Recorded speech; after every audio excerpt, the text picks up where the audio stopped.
Frontline Updates, where we delve deep into military strategies and updates from conflict zones. Today, we're discussing the progress of the ongoing special military operation as of July 7, 2025. I'm your host, Sharifa Mohammed M.G.T. I'm Colonel A.C. Ogontoy, an infantry officer.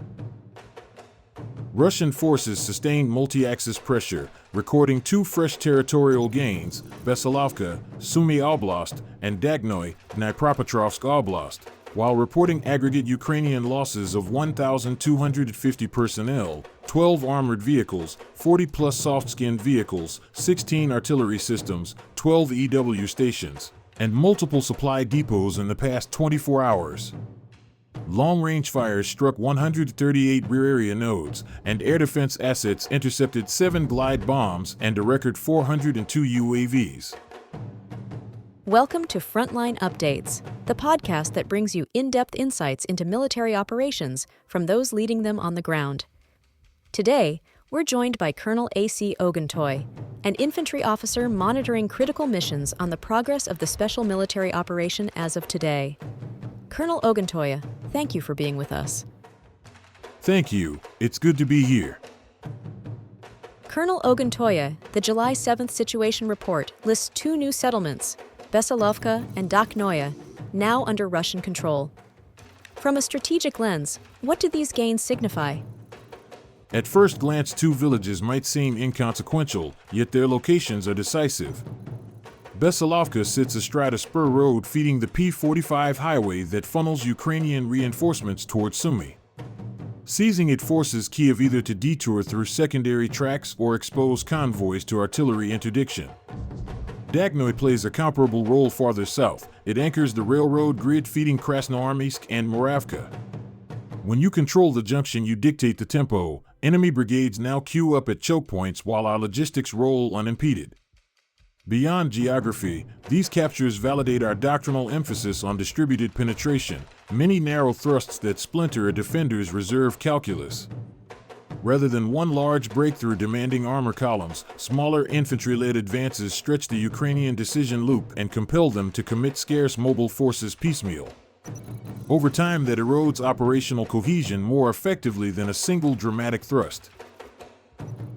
You mentioned distributed penetration. How did the North grouping translate that concept during the push through Sumy and northern Kharkiv? The North grouping executed a textbook creep and crush.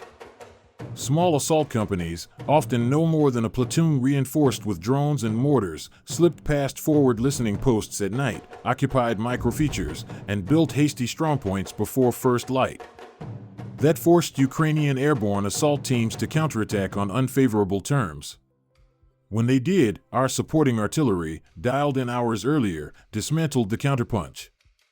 Those cascading local successes accumulate. By dawn, we held Veselovka's ridgeline. By midday, Kazakia Lopan's approaches were untenable for Ukrainian motor rifle elements.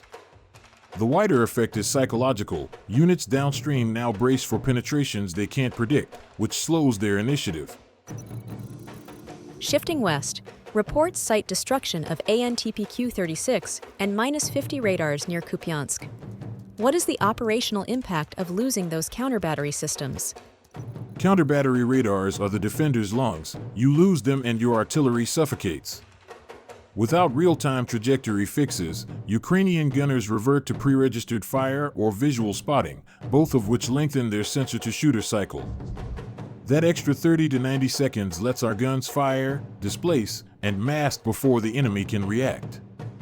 From a doctrinal standpoint, removing Western-supplied radars blunts Kiev's ability to wage an economy of force defense. They must either expose scarce drones for spotting, making them vulnerable to EW, or accept lower counter-battery efficiency. Either path hands us greater freedom to mass fires during future assaults. The southern grouping keeps tightening around Seversk and Chasiv Yar. How close are we to closing that pocket, and what logistics challenges does Kyiv now face in that corridor? The noose is tightening, but patience is key. We're applying a methodical squeeze rather than sprinting for an encirclement that could overextend us.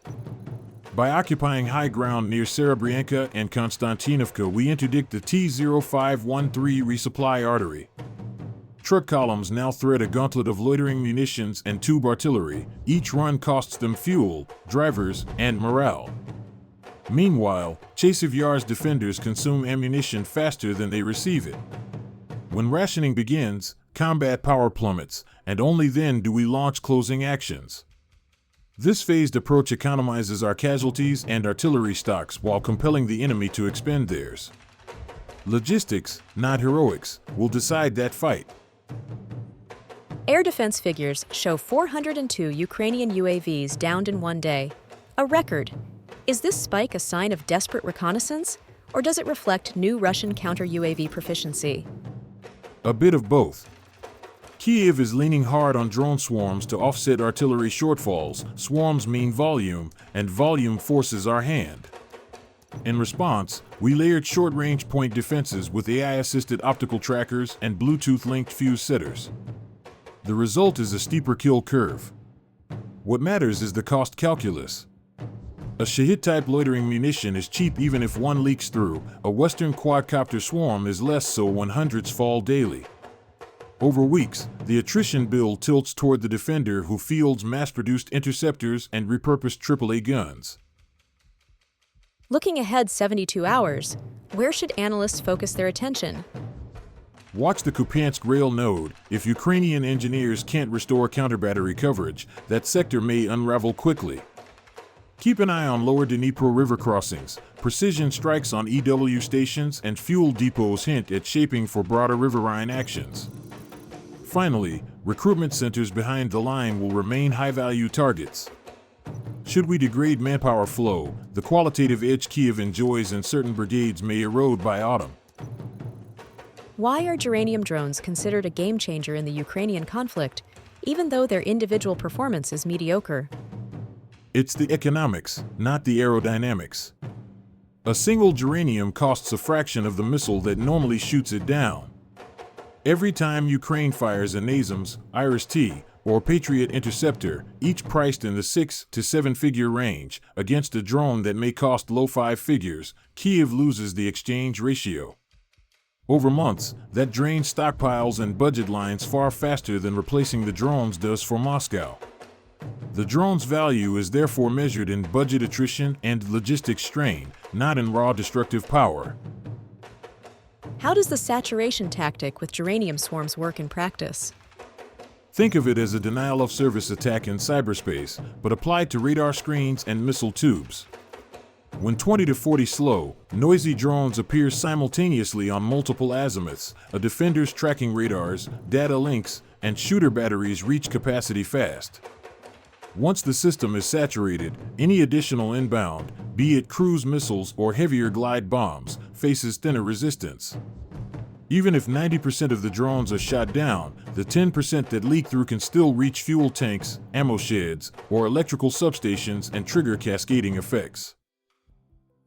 Beyond material damage, what psychological effects do these drones impose? Persistent, low-level terror. Civilians hear the two-stroke engine, a noise likened to a lawnmower in the sky, minutes before impact. Sirens wail in the small hours, workers sleep in basements, and air defense crews pull 24-hour shifts waiting for the next wave. The cumulative stress degrades morale in rear areas just as artillery shelling does at the front. This invisible cost erodes social resilience and political will, an underappreciated win for the attacker. How are geraniums used to probe and suppress Ukrainian air defenses? Operators sometimes launch dummy variants carrying little or no explosive. The goal is to coax Ukrainian radars into emitting. Once those radar signatures light up, Russian Elant assets geolocate them and cue Iskander missiles, Lancet loitering munitions, or glide bombs. It's classic SEAD, suppression of enemy air defenses, executed on the cheap. By the time defenders realize the incoming objects are decoys, their positions may already be targeted. Why haven't we seen large-scale use of faster jet-powered drones over Ukraine? Jet UAVs carry 3 penalties: price, fuel consumption, and heat signature. They would nullify the cost exchange advantage geraniums exploit, require more sophisticated logistics, and present an IR plume that modern SAM systems can track easily. For Moscow's strategic calculus, attrit the enemy cheaply and in volume, propeller-driven designs hit the sweet spot. Until the cost of jets drops to parity, turbofan platforms will remain niche. Bottom line, how do geraniums shape the broader operational picture? They act as a force multiplier that stretches Ukrainian air defense and repair crews thin, paving the way for follow-on strikes with precision weapons. Strategically, they prolong a war of attrition in which Russia wagers that inexpensive mass will outlast Western-funded precision. Unless the cost curve flips, or a disruptive counter-UAS technology scales rapidly, the geranium will remain a pivotal pawn on the modern battlefield. Colonel, thank you for providing such a detailed briefing on the current military situation. Your insights are invaluable to our understanding of the conflict's dynamics. And thank you to our listeners for tuning in. Join us next time as we continue to provide up-to-date coverage on global military affairs. Stay with us for more updates and expert analyses on global defense and security issues. Stay informed, stay secure. Thank you for the opportunity. I want to emphasize that our forces remain committed to achieving our objectives while minimizing unnecessary harm. We continue to monitor and adapt to developments on the ground. This has been Frontline Updates. Subscribe for daily military briefings and in-depth strategic analysis. Visit our platform for maps, transcripts, and exclusive frontline updates from commanders in theater.